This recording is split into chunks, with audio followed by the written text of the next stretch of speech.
Did the market decline ruin their retirement plan? Let's go into this. I've been thinking about this quite a bit. I'm reading this article on Kitsis.com about the gamification of Monte Carlo analysis. Look, Kitsis and this guy, my man Derek, they're just freaking guys. They're nuts when it comes to writing. They're machines. I've always felt this guy's a machine. I don't think he bleeds. I don't think he's human, these people, because they're freaking awesome.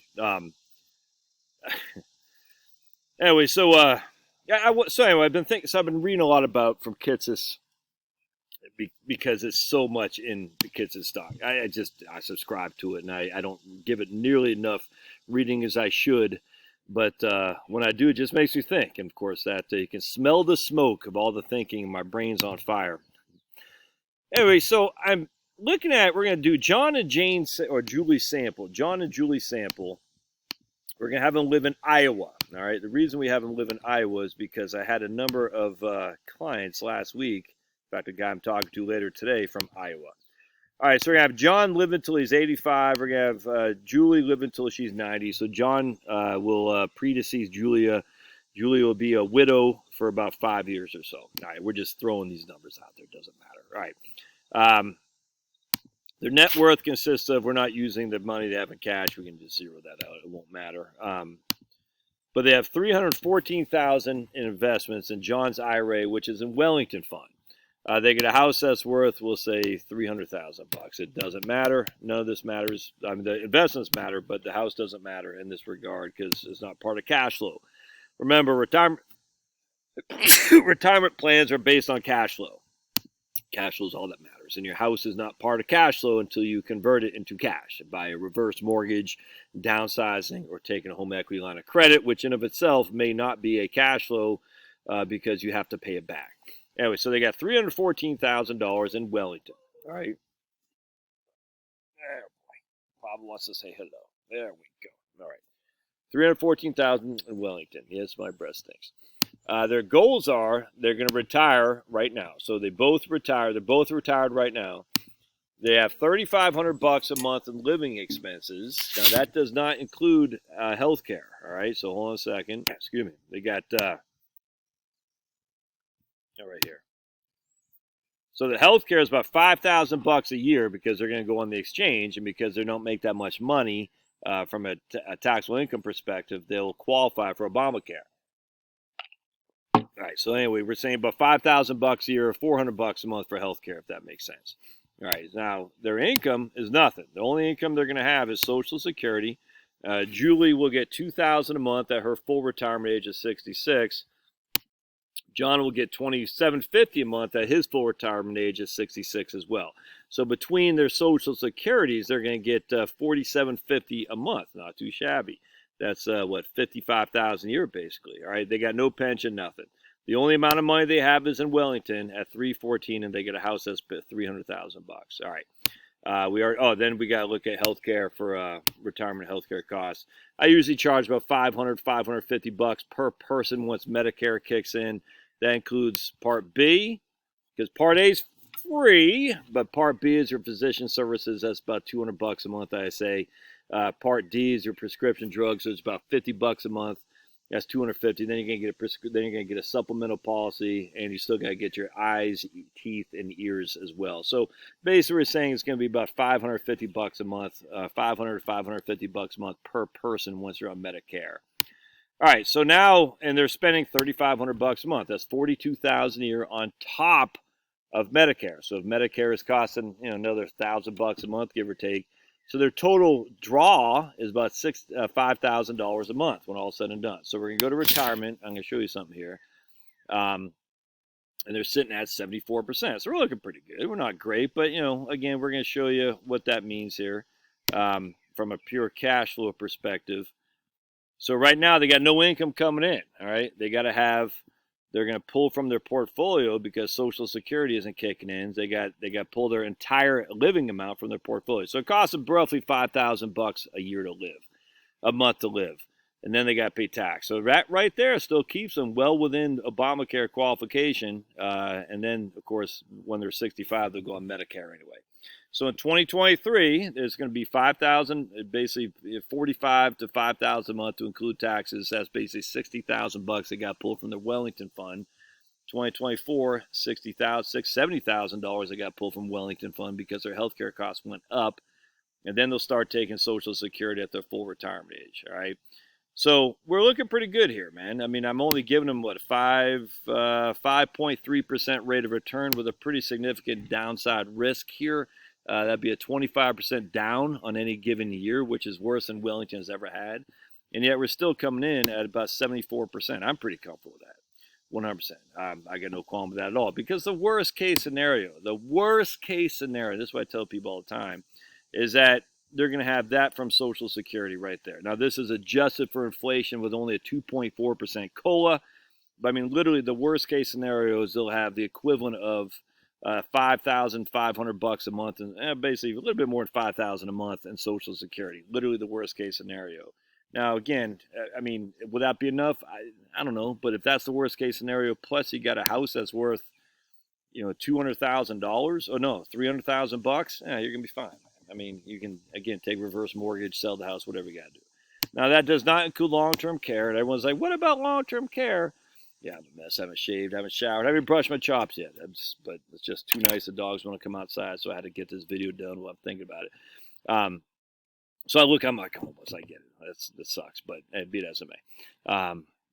So what about long-term care? Again, the whole point about long-term care is you're going to keep working because of that. The likelihood of you needing it is, in terms of any significant cost, is very minimal. We know that for a fact. If you do need it, you sell your house, you move into a facility. That's it. And on top of that, check this out too. I just want to point this out. This is 74% because we assume that Julie survived John by 5 years, I think. Let's see, right here. So here's John dying. So Julie now is just relying on John's Social Security. That's it. I mean, that's a pretty significant hit to income.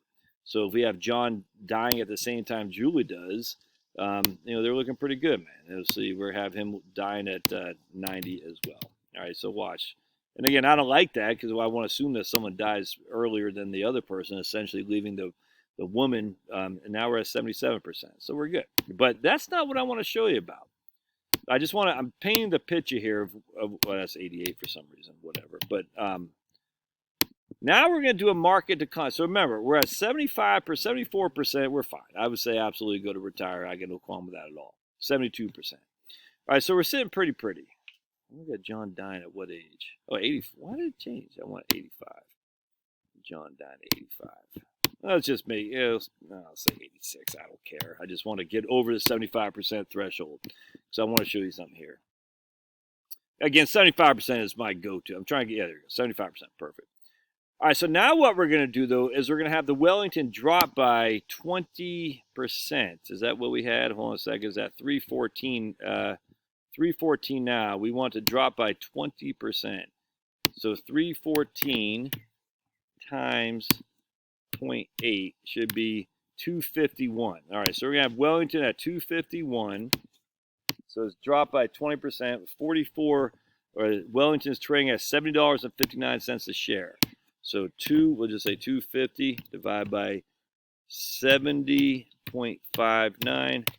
That's 3,541 shares. All right, good. So 3,541 shares. All right, so remember, we were at 75% before. Again, let me explain what 75% meant. That means 25% of the time you had no money left over, no financial assets, no investments. You still had a house, you still had Social Security. But 75%, not only did you die with money, a good amount of money, you died on, in this case, the median liquid asset base was over $60,000. What are you doing, buddy? Hey, Finn, stop digging. Hey, no. So not only did you die with a house and Social Security, the median in today's dollars, you die with $60,000 left in today's dollars. That's when Julie died. So you're sitting fine. All right, that's what that meant, 75%. 25% of the time, you had no financial assets. You still had your home and Social Security. But 75% of the time, you still had financial assets, plus your home and Social Security, plus you died on a median. A median means 50% of the time you had more, 50% of the time you had less, well over $60,000. All But now we just got a 20% market decline. Well, inherently, our plan's not going to look as good, is it? Oh my goodness, we're only at 31%. Huh, isn't that weird? So let's go to confidence. What happened here? Huh. Do you see what's happening? Nothing has changed other than the 20% market decline. So what has happened? We're assuming that you could get another 20% market decline. But actually, it's not a 20%, I should say. It's going to be we're assuming you could get another 25% market decline on top of the 20% we just went through. Now, what's the likelihood of Wellington going down another 25% on top of the 20% we just went through? Has it ever happened? No. Could it happen? Sure. Has it ever happened? It has never happened. Not even close. Not even close. We can actually look at the Wellington Fund. And again, I don't know. You see, in 1930, in 1931, it did do that. It fell 21%, 26% respectively during the midst of the Great Depression. But you know what else happened those years? As inflation went down 2.3, -9, -10. So it's deflation, then -5. It's hard to see that happen again, but I mean, anything could happen. It did happen. Down 21% in year one and 25% the next year, for sure. That did happen, but also the price of goods went down too. So the net portfolio reduction when you factor in inflation wasn't 26%. It was 17% here, and then 19%. Again, that's the worst. And then we got 35% in 1937. All right, this is Wellington. Yeah. And then you can see, 1946, 1947. 1950, you'll see even 73 and 74, 11 and 17%.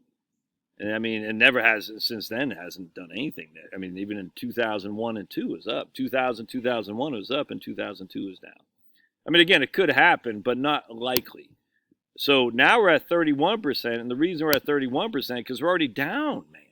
We're already down 20% from where we just were. We're down to 250, and if it fell another 31%, and at the same time fell another 28%, 25%, at the same time we're on top of a 20% decline before, and we're adjusting for inflation. Yes, we're going to be in a world of hurt for sure, but even here, we still have 31% likelihood of having money left over. And our median right here, we run out of money at 87 is our median liquid net worth. We had money, this is when Julie is 87 years old, we had money at a median all the way up until 84, 85, 86, 87 years old. Even then we still had $1,600, but still, we didn't really run out of money. 50% of the time we had more than nothing until 87 years old, man. I mean, and that's assuming that you're spending. I mean, again, I'm not saying this isn't making nerve-wracking, but that's assuming that your spending didn't drop at all. Our expenses are 70, 77, 82, 84, 87, 90, 103, and then our spending drops by $30,000 when John dies, but our income dropped by $38,000. Is Julie still going to be spending that kind of money? I highly suspect it won't. But this is after. I hope this makes sense.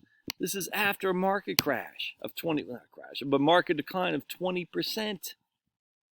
You're saying we have a possibility of having another one.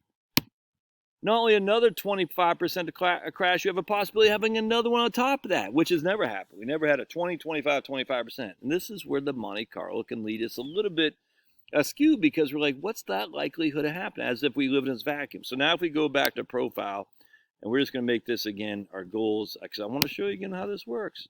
I think we had 4,500 shares or something, 4,450. There we go. Let me show you how this works again. You think a 20% market to crash? We go to confidence. See here, we're at 314. We're assuming a 25% market crash takes us down here, and yet even here we still have a probability of success of 75%, which is well within reason. Anyway, the point being, if you still have a 75% probability of success after a 20% market crash, man, you're good, man. And I can't guarantee anything, but just like, man, The likelihood of having another worst case scenario after a 20% decline, not high. Now, I hope this makes sense. I just had to get off my chest. Let me hear your thoughts. We'll see you